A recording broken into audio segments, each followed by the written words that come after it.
नमस्कार दोस्तों। आज हम नेटफ्लिक्स की सबसे डार्क और suspense crime thriller everybody loves me when I am dead की परतों को खोलेंगे। ये एक चोरी की कहानी नहीं है, बल्कि एक ऐसे आदमी के नैतिक पतन की यात्रा है जिसे सिस्टम ने घुटनों पर ला दिया। ये फिल्म हमें बताती है कि जब आशा मर जाती है तो इंसान क्या क्या कर सकता है। आइए इस मूवी की कहानी के बारे में जानते हैं। हमारे नायक तो को मिलिए। वो बैंक का एक सम्मानित ए ग्रेड कर्मचारी है, लेकिन उसकी वफादारी और ईमानदारी बैंक के लिए अब सिर्फ एक बोझ है। बैंक में एआई और ऑटोमेशन की बढ़ती फैसिलिटी दो के सिर पर तलवार बनकर लटक रही है। तो का सारा संघर्ष उसकी बेटी स्नो के लिए है, जिसकी महंगी ट्यूशन फीस और मेडिकल कंडीशन के लिए उसे लगातार पैसों की जरूरत है। यह संघर्ष उसे नैतिक रूप से कमजोर बना देता है।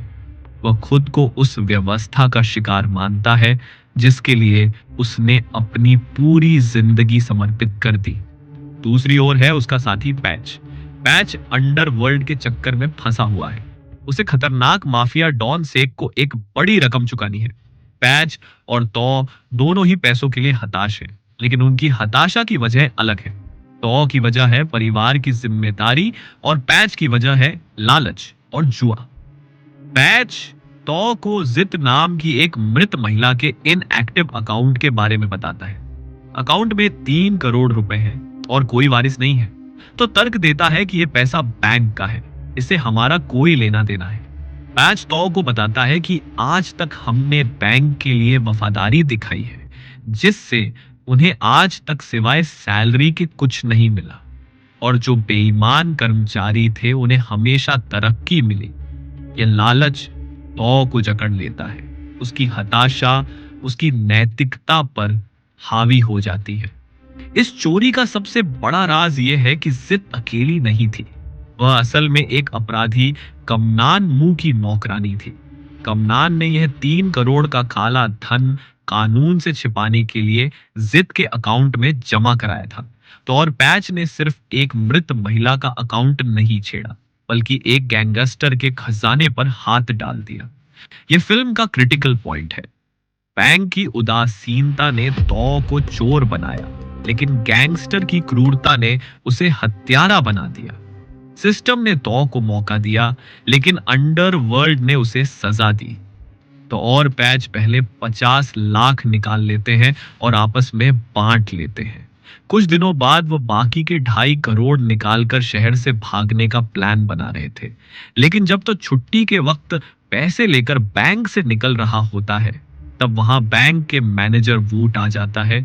बैंक के मैनेजर वूट को तो के इस काम के बारे में पता चल गया था, क्योंकि मैनेजर वूट जानता था कि इस काम का एक्सेस तो के पास था। वूट उसे वह पैसा वापस से बैंक में रखने को कहता है और उससे पैसा छीन लेता है। वूट के रूप में तो को एक नया दुश्मन मिला, लेकिन असल में वूट भी उसी लालच का शिकार हुआ।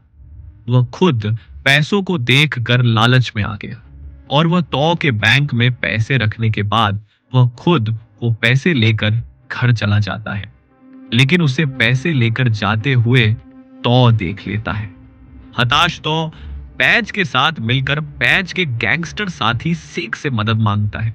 सेक, जो खुद पैच से पैसा वसूलने आया था, वह अब वूड से पैसे छीनने के लिए तैयार हो जाता है।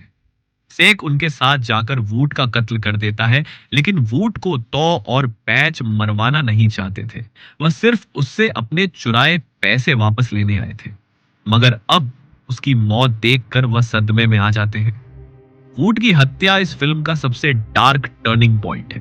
तो जो कभी एक मॉडल कर्मचारी था, अब एक लाश को ठिकाने लगाने में पैच के साथ मिलकर उसकी मदद कर रहा है। तो अपनी पत्नी से झूठ बोलना शुरू कर देता है। उसका हर फैसला उसे उसके परिवार से और दूर करता जाता है। उसके अगले दिन दूसरी मुसीबत बैंक पहुंच जाती है।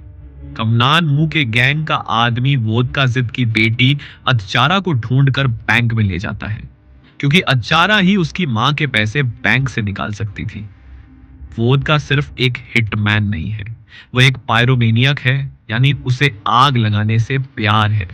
वो अपने बॉस मुंह का पैसा ढूंढ रहा है। तो और पैच, जो पहले से ही वुड की हत्या के डर से कांप रहे थे, अब मौत के साए में काम कर रहे हैं। उन्हें अचारा को टालना है और वोदका से बचना है। यहाँ फिल्म का सस्पेंस चरम पर पहुंच जाता है। हर किरदार अपने लालच या हताशा के कारण एक दूसरे से टकरा रहा है। बैंक की इमारत, जो कभी तौ के लिए सुरक्षा का प्रतीक थी, अब एक मौत का जाल बन चुकी है। तौ का हर झूठ, हर छुपा हुआ राज उसे अधचारा और वोदका के और करीब खींच रहा है।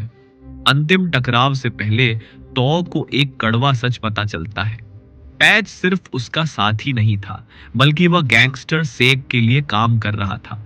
पैच ने जानबूझकर तौ को इस चोरी के प्लान में शामिल किया ताकि सेक को बड़ी रकम मिले और पैच अपना कर्ज उतार सके।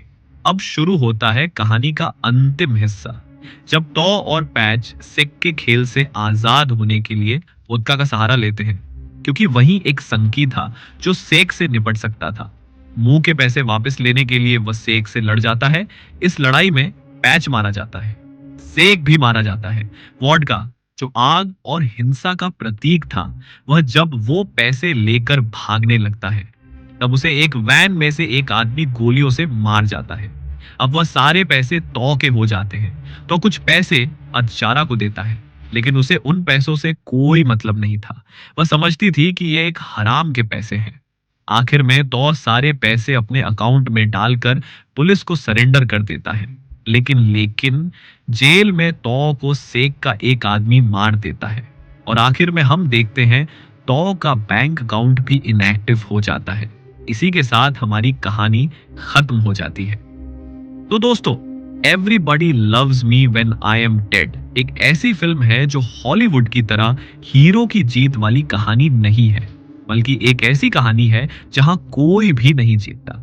इस फिल्म का सबसे बड़ा सबक यही है कि जब आप गलत रास्ते पर पहला कदम रखते हैं, तो वह रास्ता खुद ही आपको अंत तक ले जाता है। आपको ये हमारी एक्सप्लेनेशन कैसी लगी, हमें कमेंट करके जरूर बताएं। मिलते हैं अगली फिल्म की एक्सप्लेनेशन में।